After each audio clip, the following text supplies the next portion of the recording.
Nou broers en susters, ek wil vanmôre begin deur vir julle die tradisionele Kersverhaal te vertel. En dit gaan so. Op 'n sekere dag, baie lank gelede, daar iewers in die Midde-Ooste, kry 'n jong meisie met die naam Maria 'n onverwagse besoek van 'n engel met die naam Gabriël. Hy vertel vir haar dat sy deur die werk van die Heilige Gees swanger sal word en dan geboorte gaan skenk aan 'n babaseentjie wat sy Jesus moet noem. En die naam, sê die engel, beteken redder of verlosser. Op daardie tydstip toe die engel aan haar verskyn, was Maria 'n maagd en verloof aan 'n man met die naam Josef. In daardie tyd gaan daar ook 'n bevel van die keiser van Rome uit, dat 'n volkstelling in die hele ryk gehou moet word. Niemand word uitgesluit nie. Josef en Maria toe hulle ou donkietjie opgesaal en die reis van Nasaret na Bethlehem toe aangepak. Toe hulle in die stad aankom, so vertel die Bybel vir ons, was daar nie plek vir 'n muis nie. En al wat hulle in die nag kon kry om tuis te gaan, was 'n stal. En soos die Engelsman sê, beggars can't be choosers, so Maria en Josef het daar gaan oornag. Dan word die babaseentjie gebore, Maria draai hom in doeke toe en lê hom in die krib neer. Terwyl al hierdie dinge gebeur, sê die Bybel, is daar engele wat aan 'n klompie skaapwagters in die oop velde aan hulle die boodskap bring dat die verlosser van die wêreld gebore is. Almal is bly, hulle loof en prys die Here. Nie lank na die geboorte nie, daag daar 3 wyse manne by die stal op en bring duur persente aan die kind wat in doeke toegedraai is. Hoe het hulle geweet om Jesus daar te vind? Die antwoord is 'n ster uit die ooste, het hulle al die pad soontoe gelei en bokant die huis tot stilstand gekom. En dit, broers en susters, is min of meer die tradisionele Kersverhaal wat jy hierdie jaar weer gaan hoor, in 'n neutedop saamgevat. Dit is die verhaal waarmee ek en jy as kind groot geword het. Dis die verhaal wat ons elke jaar op die 25ste Desember gehoor het. Dit is 'n verhaal wat niemand bevraagteken nie. Dit is 'n verhaal wat almal glo. Dit is 'n verhaal wat ons vanmôre glo het net so gebeur.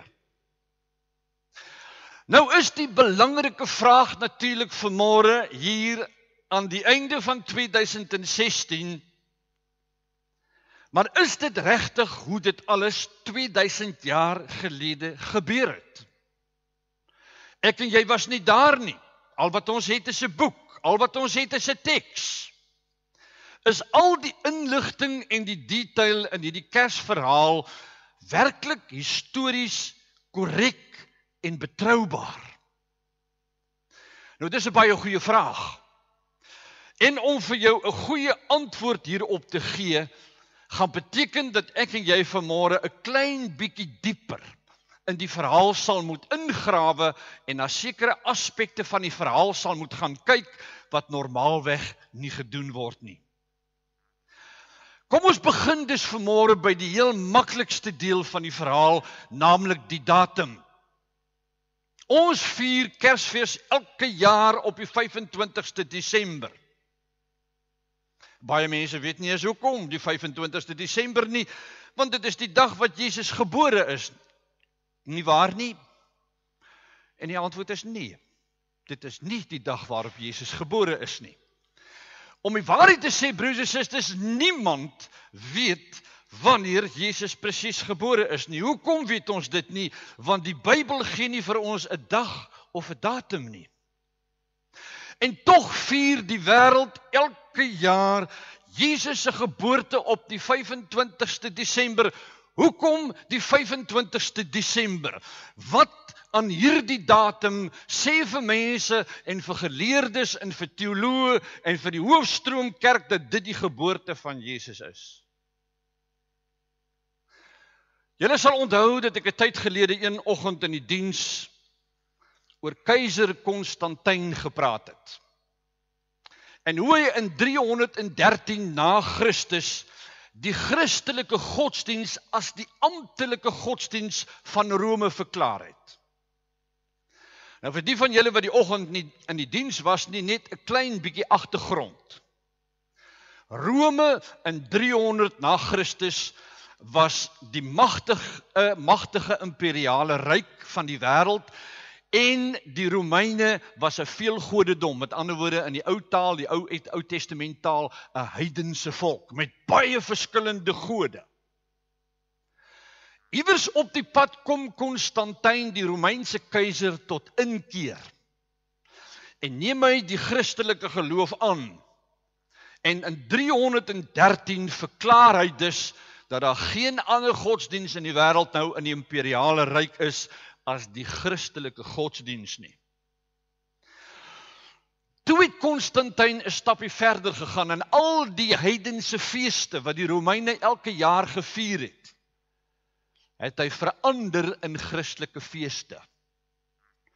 Een van hierdie feeste was die Dies Natalis Solis Invicta, oftewel die fees van die geboorte van die onoorwinnelike son, wat elke jaar deur die Romeine op die 25ste Desember gevier is.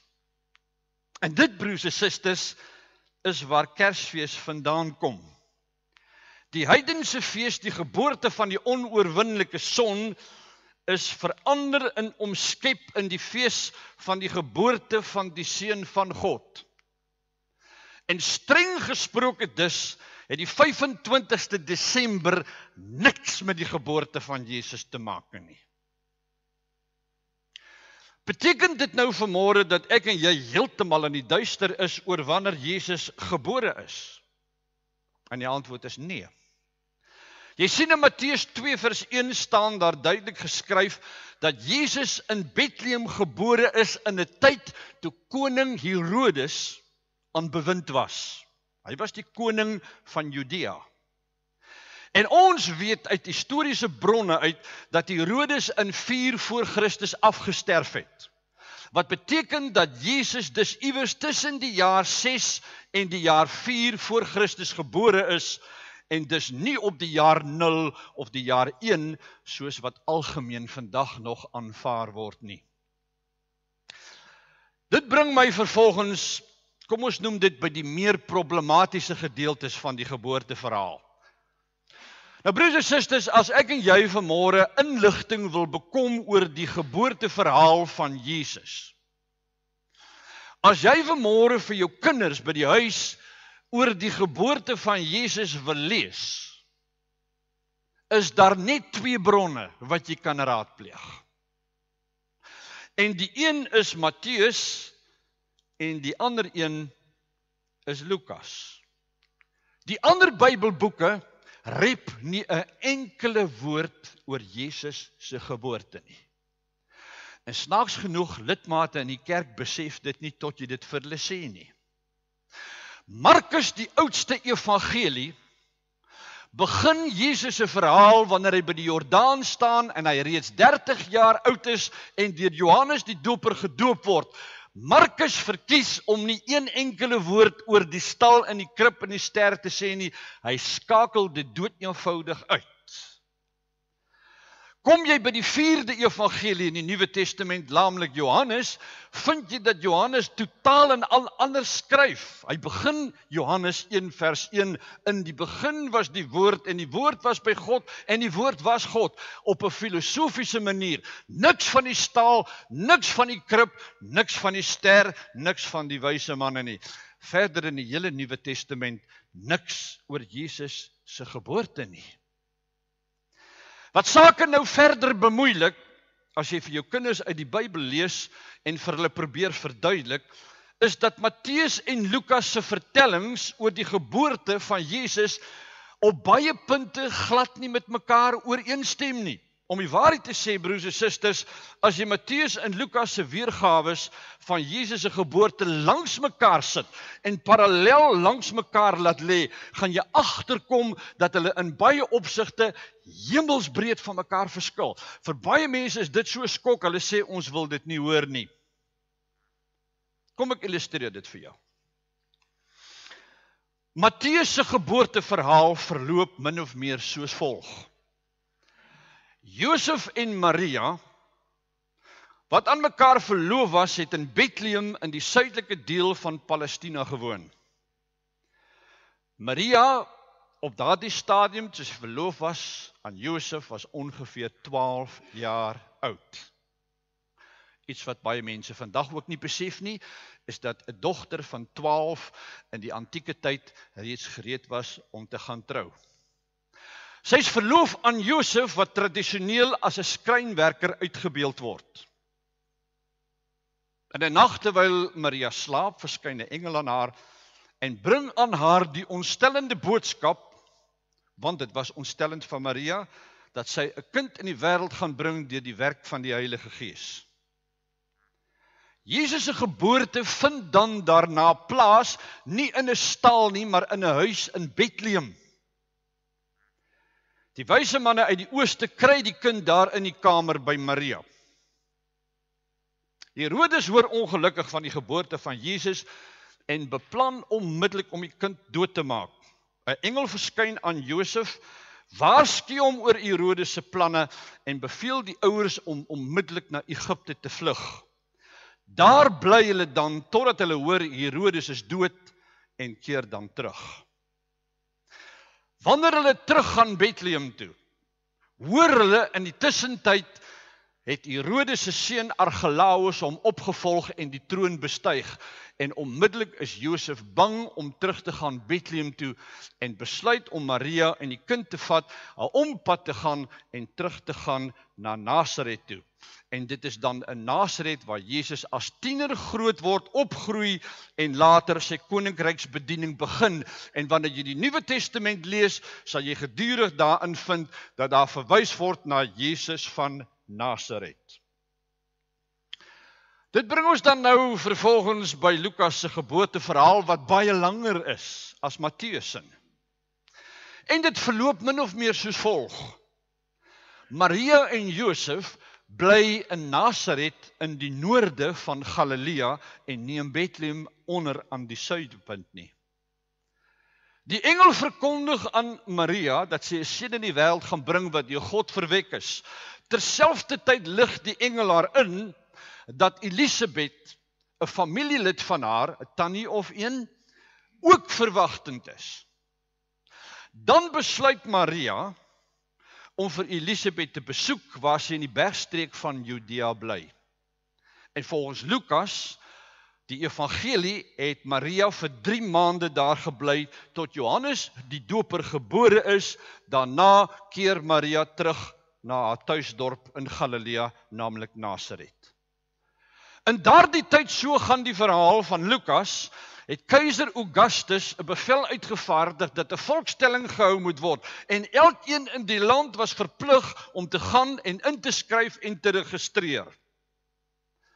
Omdat Josef tot die huis en die geslag van Dawid behoort het, was hy dus verplig om in Bethlehem te gaan registreer, omdat die gedagte was dat die Messias kom uit Bethlehem en Josef in daai geslagslinie was. Dan saal Josef die donkietjie op, Maria klim op en hulle pak die lang reis van Nasaret na Bethlehem toe aan. Daar aangekom, sê die Bybel, was die dorp, die stad Bethlehem so vol, elke gaatjie, elke hoekie, elke plekkie, dat Josef en Maria nêrens anders as 'n plek in die stal kon kry nie. En daar dan in die stal die nag word Jesus gebore, hy word in die krib neergelê deur Maria, die skaapwagters dag later daarop en loof en prys die Here vir die wonderdaad van God. 8 dae daarna, so gaan Lukas se verhaal verder, gaan Maria en Josef na Jerusalem toe, wat 'n entjie van Bethlehem af lê, en die Jesuskind word besny op bevel van die wette van Moses. Op die 8ste dag word elke Joodse kind besny.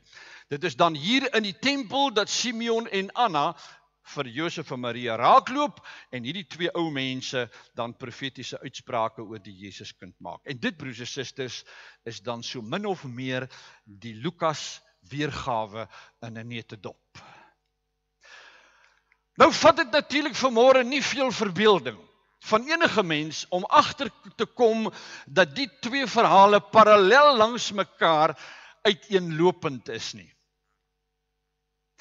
Volgens Matteus is Jesus in Bethlehem in 'n huis gebore omdat Josef en Maria daar gebly het. Lukas daarenteen vertel weer dat Josef en Maria in Nasaret gewoon het en dat hulle vir 'n volkstelling moes afgaan na Bethlehem toe in die suide. Volgens Matteus het Josef en Maria na Egipte toe gevlug uit vrees vir Herodes. Lukas daarenteen weet hoegenaamd niks van so 'n voorval nie.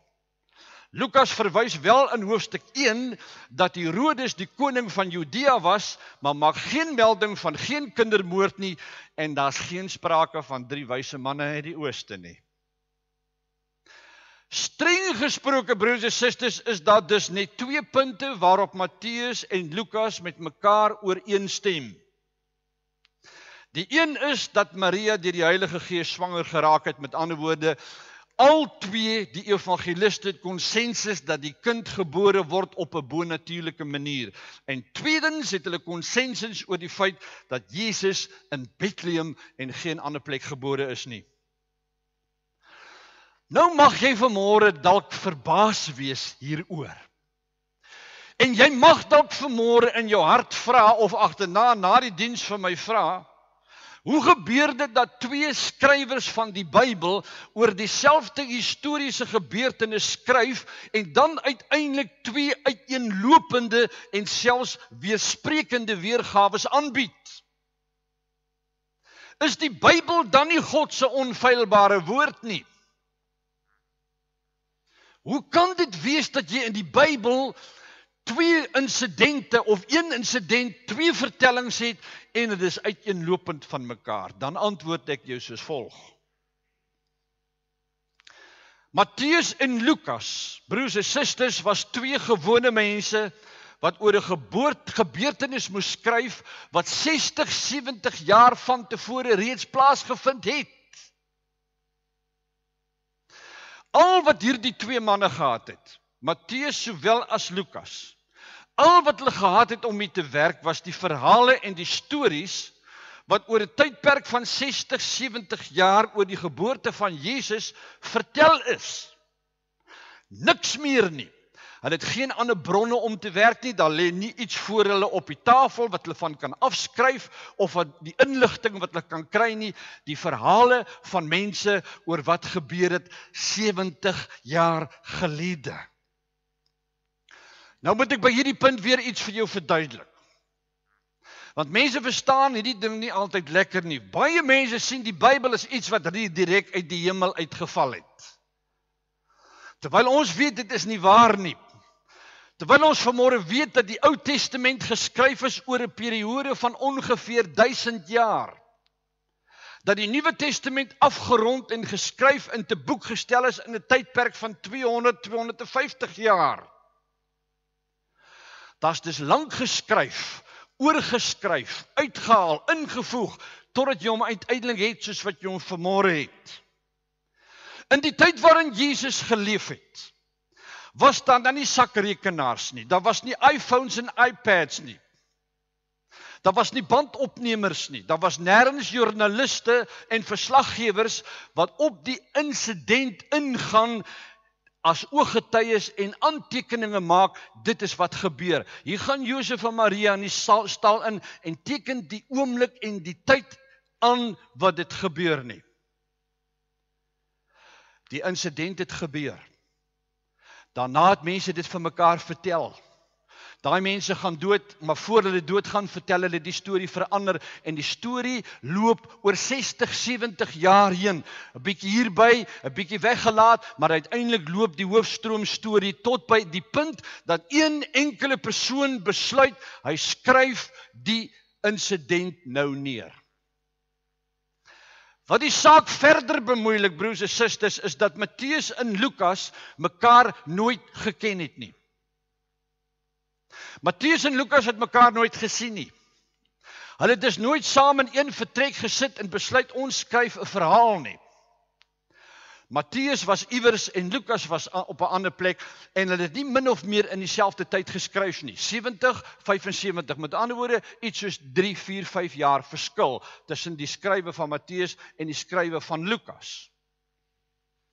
Elkeen van hierdie twee evangeliste skrywe dus die evangelie of die geboorteverhaal van Jesus op die manier waarop hy dit goed vind. Uit die vertellings wat hy van mense gekry het, skryf hy dus neer. En dit is hoekom jy die opmerklike verskille het wanneer jy die twee evangelies langs mekaar sit. En jy sien die verskille. Maar nou wil ek vanmôre vir jou ook sê, daar sit ook ietsie van die wonder van die Nuwe Testament se skrywe hierin. As jy vat twee mense het mekaar nooit gesien nie. Hulle skrywe oor dieselfde ding wat 70 jaar gelede gebeur het. Maar daar is die hoofstroom ooreenkomste in hierdie verhaal, dan weet jy, agter die skrywe van hierdie boek sit meer as net die hand van 'n mens. Wat sê dit vir ons in 2016? Wat sê dit vir ons vanmôre in hierdie saal? Net dit. Gewone mense het oor buitengewone dinge geskryf wat tussen die jaar 6 en 4 plaasgevind het. Wat hulle neergeskryf het, is wat hulle gehoor het in Bethlehem gebeur het. Van 'n kind wat gebore is, en die raakpunte was daar ongeag die verskille. Nou met die oorige tyd tot my beskikking wil ek vir jou graag op die fynere detail van die geboorteverhaal wys. Soos wat ons dit onderskeidelik met Matteus en Lukas aantref. Ek noem dit die fynere detail, broers en susters, want dit is die inligting wat gewone lidmate nooit kry nie, omdat dominees en pastore nooit bereid is om daaroor te praat nie. So ek gaan vir jou 'n paar goedjies noem vanmôre en daarmee gaan ek jou huis toe stuur. Ek wil vanmôre in die eerste plek wil ek inzoom op die persoon van Josef. Wie was Josef regtig? Weet ons iets van Josef af? Tradisioneel word Josef as 'n ouer man uitgebeeld. In die tyd van die kerskaartjies, en dit is nogal iets wat ek vanmôre moet ek vir julle sê mis. Daar was 'n tyd in die huis toe ons kinders was, met die kersboom en die liggies en die persente, en ouma het 'n toutjie gespan van een muur tot 'n ander muur, en al die kerskaartjies is daaroor gehang. So hier by die 25 Desember kan jy sien, daar is 'n kaartjie van Tannie Mimi en oom Koos en oom Piet en van die niggies en die neefs en die vriende en al en oom Ben en hulle almal. Die kaartjies hang almal daar, want almal stuur vir almal kerskaartjies, en op die kerskaartjie, as jy nog van hulle het, kan jy maar gaan teruggaan en gaan haal hulle uit die laai uit, word Josef uitgebeeld as iemand met grys hare en 'n baard. Maar dit is natuurlik pure fantasie, broers en susters, want nergens in die Bybel word Josef se ouderdom gemeld nie, ook nie sy geboortedatum nie, ook nie sy sterfdatum nie. Waar kom die uitbeelding van 'n ouer Josef vandaan? Wie het nou dit uitgedink? Dan is die antwoord, dit kom uit 'n buitebybelse bron. En hierdie bron of boek staan bekend as die proto-evangelie van Jakobus, die broer van die Here. Die proto-evangelie, met ander woorde nooit in die Bybel ingevoeg, nooit in die Nuwe Testament ingevoeg nie, van Jakobus, die broer van die Here. Daarin lees ons dat Josef 'n weewenaar was, wat seuns en dogters uit 'n vorige huwelik verwek het. Met ander woorde, Josef het al 'n paar kilometers op die klok gehad toe hy die jonge Maria ontmoet het. Toe Josef en Maria later met mekaar trou, het Josef se kinders uit die vorige huwelik gevolglik Jesus se aangetroude familie geword. En nou weet jy waar kom Jesus se broers en susters vandaan. Maar daar is ook iets anders van Josef wat my opval wanneer ek die Nuwe Testament lees. En dit is dat Josef na die geboorteverhaal verdwyn. Soos van die toneel verdwyn, tussen neus en ore verdwyn, soos in gone. Jy sien Josef nooit weer nie. Jy wonder op 'n stadium as jy deur die Nuwe Testament blaai, het die man ooit bestaan?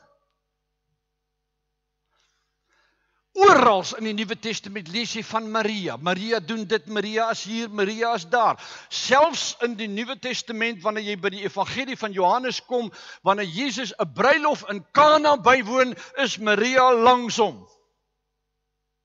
Maar Josef is nêrens.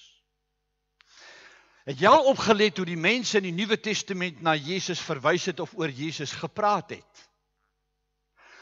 Hulle het altyd na hom verwys as, daar gaan Jesus van Nasaret, die seun van Maria.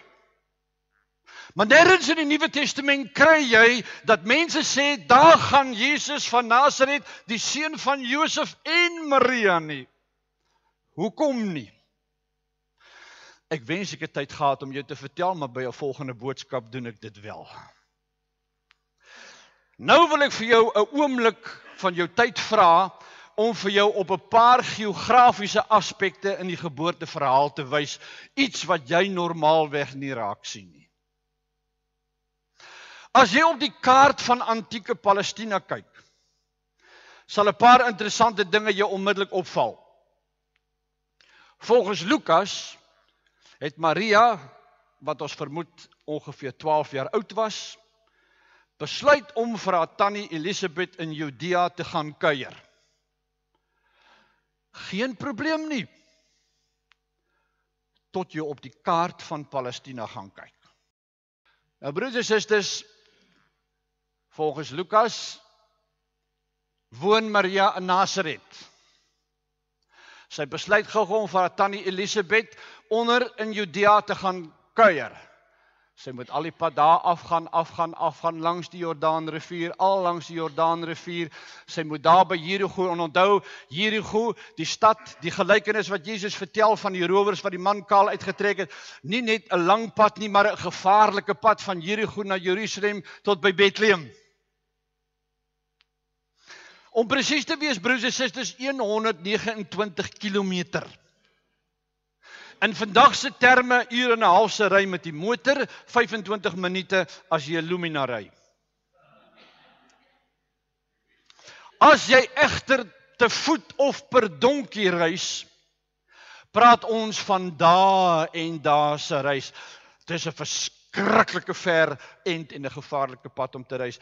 Nou het ek die afgelope week weer gewonder, en ek wonder net, want ek gee nie vir jou antwoorde op hierdie goed nie, ek gooi net die vraag na jou toe en ek sê, wonder saam met my, kon Maria as 'n 12-jarige dogter so ver gereis het? Het sy dalk in 'n groep saam gereis? Het hulle te voet geloop, 129 kilometers oor die berge en die klowe, en dan uiteindelik na 3 maande weer terug, Nasaret toe, nog 129 kilometer, ek wonder net oor hierdie stukkie van die verhaal. Maar wag, daar's nog meer. Volgens Lukas het 'n hoogs verwagtende Maria op 'n donkie geklim en saam met Josef na Bethlehem toe gereis. Dit was nou nadat sy by Elisabeth was. So hulle klim op die donkie en gaan al die pad weer af tot by Bethlehem toe, 129 kilometer. In die afgelope tyd sit ek met die Here en praat. Ek sê, Here, jy weet mos nou, jy het mos nou 'n kind hier onder op aarde, hier in Bellville omgewing, met verskriklik baie vrae vra, en ek hoop nou, jy raak nie te moeg vir my nie. Maar ek wonder net, is dit regtig moontlik vir 'n verwagtende vrou van 8 maande, ongeveer, want toe hulle in Bethlehem kom, is Jesus kind onmiddellik gebore. Is dit moontlik vir so 'n swaar verwagtende vrou om op 'n donkie 129 km deur berg en klowe te ry? Ek wonder net. Die Here was stil, ek het nie antwoord gekry nie. Nou tussen hakkies, broers en susters, en dit is nou die kinkel in die kabel.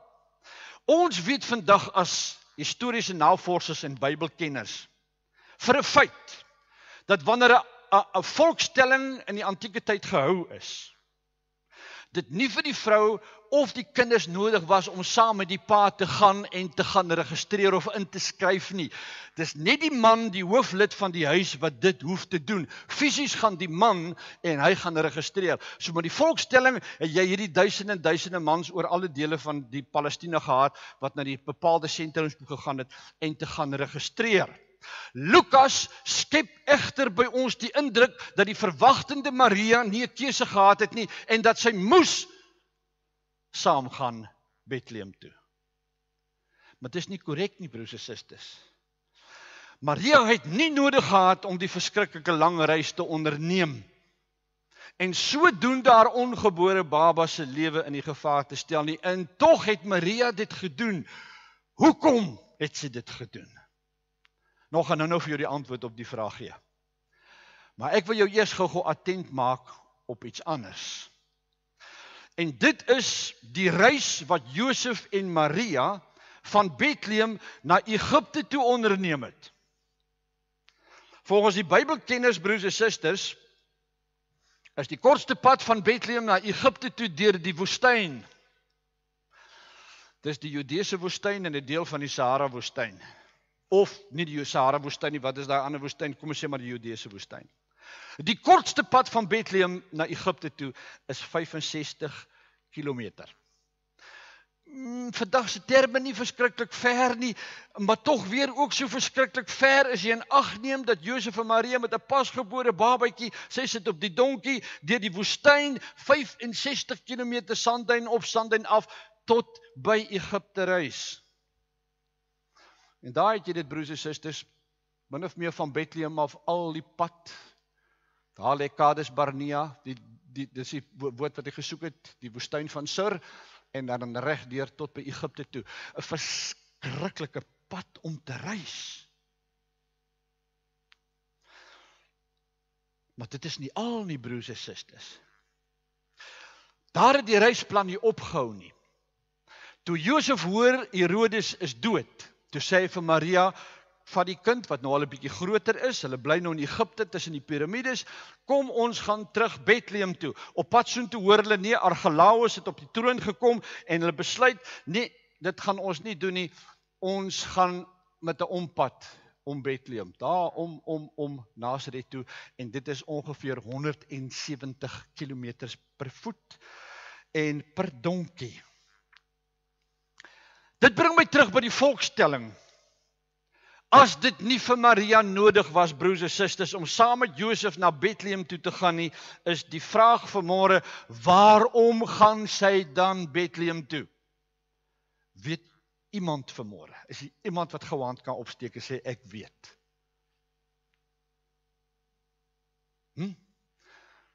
Niemand nie.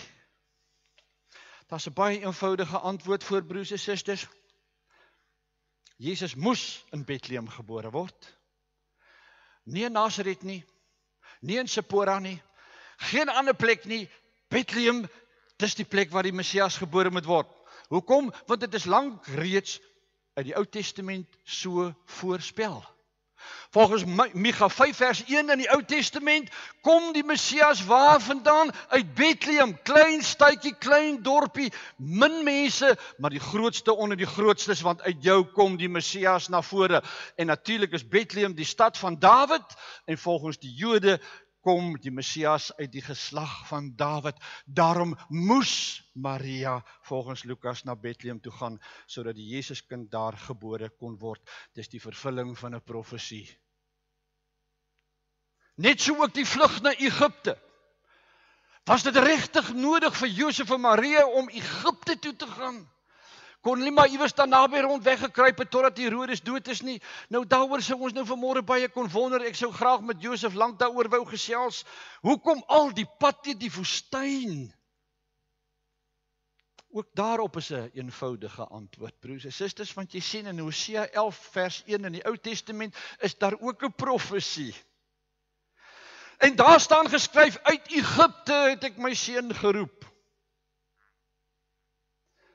Vir Matteus was dit dus weer van die grootste belang, dat sy lesers moet weet dat Jesus se geboorte nie maar sommer net 'n gewone alledaagse gebeurtenis was nie, maar dat dit die vervulling is van 'n baie lang verwagte profesie, naamlik die koms van die redder. Net soos wat God van tevore vir Moses uit Egipte geroep het om die Israeliete te red, so roep God nou vir Jesus uit Egipte om sy volk van hulle sondes te red. Dis die vervulling van 'n profesie. Jesus in die Nuwe Testament word 'n tipe van 'n Moses in die Ou Testament. En by hierdie punt gaan ek nou eers halt roep. Ek dink die tyd het ons ingehaal. Maar ek gaan vir jou huis toe stuur met al die dinge wat jy vanmôre gehoor het. En my gebed is, broers en susters, dat wanneer die 25de Desember kom, waar jy ook al in die land vakansie hou, en op die 25de Desember saam met jou kinders en familie en mense bymekaar is, dat jy vir die eerste keer dalk in jou lewe bietjie ernstig sal gaan nadink oor die geboorteverhaal, en nie net na 'n preek luister en huis toe gaan en jou lekker ooreet en gaan slaap tot jy in die nag weer wakker word nie. Van die 25de Desember, ongeag waarvandaan die dag kom, op daai dag, dink ek en jy aan die geboorte van Jesus ons Here. Dis 'n belangrike dag. En in hierdie tussentyd moet mense 'n slaggie weer gaan diep nadink oor die verhaal in die Nuwe Testament, wat mense normaalweg nie doen nie. Volgende week bring ek jou by die verrassende aspekte uit van, waarom was daar 'n donkie en 'n bees in die stal? En op al die kerskaartjies lê Jesus, die klein babatjie in die krib, gaan kyk maar, en hier steek die bees se kop uit, en hier steek die donkie se kop uit. Hoekom 'n bees en 'n donkie? Was daar regtig 'n bees en 'n donkie?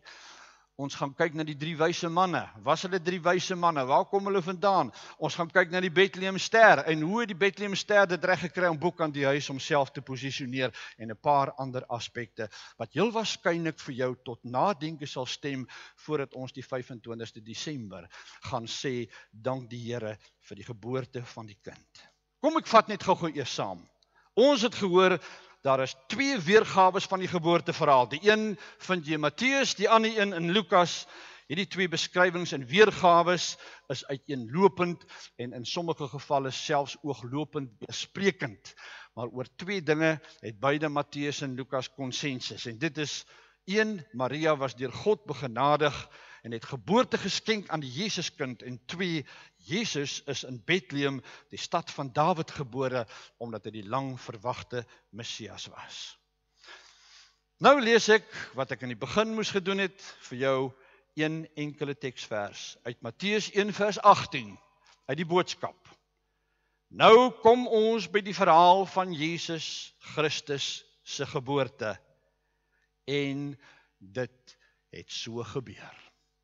Amen.